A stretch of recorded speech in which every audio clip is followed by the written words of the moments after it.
Assalamualaikum warahmatullahi wabarakatuh. Perkenalkan, nama saya Putri Nisa dengan NIM 44412400066 dari kelas 2G. Di sini saya akan membagikan cara tentang bagaimana menggunakan RStudio dengan uji hipotesis dua populasi independen dan dependen dengan dosen pengampu Bu EN Mardiati SPD dan asisten praktikum Teh Aulia Ramadhani.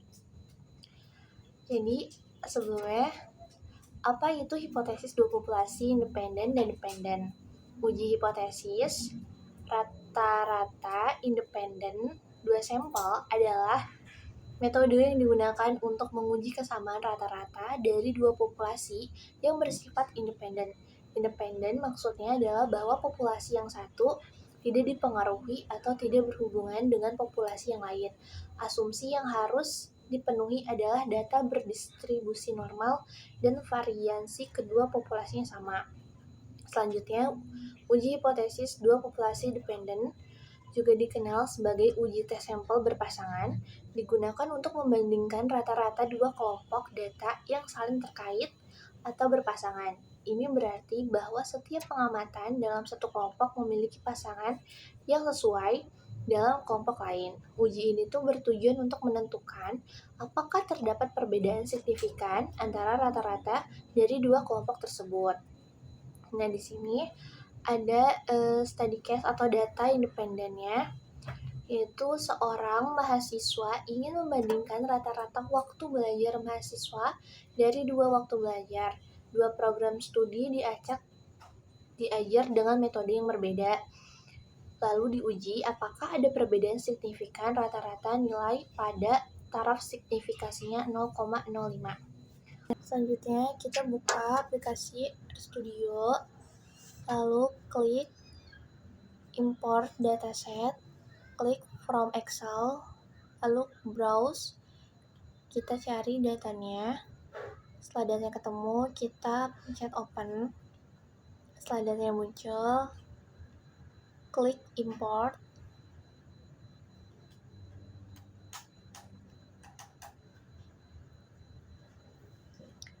Setelah itu, ketik uji hipotesis dua populasi independen. Setelah itu run atau enter. Di sini kedua itu kita ketik tes, masukkan datanya waktu belajar. Setelah itu klik dolar, ketik lagi waktu belajar, tanda air, waktu belajar, dolar, program studi, koma, ketik alternatif. Setelah itu sama dengan tanda kutip, klik to set, koma, var equal sama dengan true, koma, conf level sama dengan 0,95, lalu run. Setelah itu datanya muncul di bawah sini. Nah, sudah muncul, kita import dataset lagi ke from Excel seperti tadi, browse, lalu cari data lagi untuk memasukkan nilai yang dependen. Setelah data muncul, klik import. Setelah itu kita ketik lagi uji hipotesis dua populasi dependen.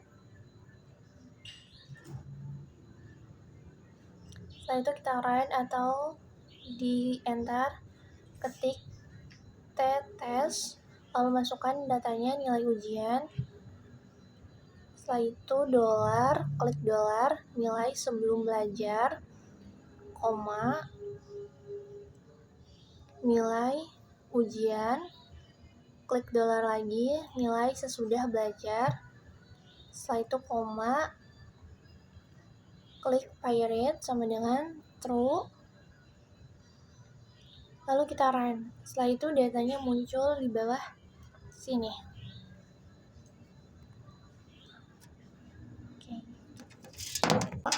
Dari data tersebut, kita bisa interpretasi dari data independen, hipotesis A0, tidak ada perbedaan rata-rata waktu belajar antara mahasiswa program studi A dan B.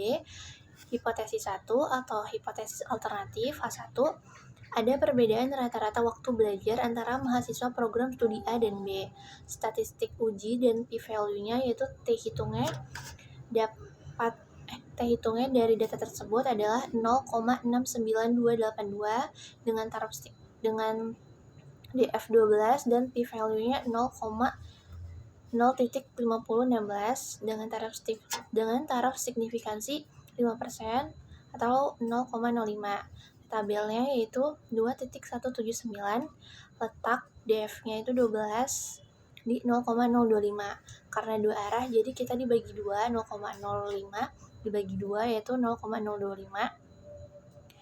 Keputusannya, jika t-hitung kurang dari t-tabel, maka gagal tolak H0.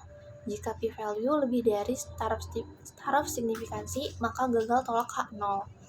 Kesimpulannya, t-hitungnya lebih dari t-tabel 0,69282 kurang dari 2.179, maka gagal tolak H0. P-value-nya 0.5016 lebih dari 0,09, maka gagal tolak H0. Artinya, pada tingkat signifikansi 0,05 tidak cukup bukti untuk menyatakan bahwa terdapat perbedaan rata-rata waktu belajar antara mahasiswa program studi A dan program studi B. Nah, data dependennya di sini itu seorang peneliti ingin mengetahui dengan tingkat signifikansi 5%, apakah waktu belajar efektif dalam menaikkan nilai. Untuk itu, peneliti merekrut 10 partisipan dan mengukur nilai mereka sebelum memulai belajar dan setelah belajar selama 1 bulan. Dapat diinterpretasikan dari data tersebut yang kita dapat, yaitu hipotesis A0-nya tidak terdapat perbedaan rata-rata nilai sebelum dan sesudah belajar, dan hipotesis satunya terdapat perbedaan rata-rata nilai sebelum dan sesudah belajar. Statistik uji dan p-value-nya yaitu t-hitung min 5.5286, df9, p-value-nya 0.003664 dengan taraf signifikansi 5%, yaitu 0,05. T-tabelnya 2.262, letaknya di df di 0,025. Dibagi 2 juga karena dia itu 2 arah. Keputusannya, jika t-hitung lebih dari t-tabel maka 0 ditolak, dan jika p-value kurang dari taraf signifikansi maka 0 ditolak. Kesimpulannya, t-hitung lebih dari t-tabel, yaitu 5.5286 lebih dari 2.262, maka H0 ditolak. P-value-nya 0.003664 kurang dari 0,05, maka H0 ditolak. Artinya, pada tingkat signifikansi 0,05 terdapat cukup bukti untuk menyatakan bahwa terdapat perbedaan yang signifikan antara rata-rata nilai sebelum dan sesudah belajar. Terima kasih banyak. Wassalamualaikum warahmatullahi wabarakatuh.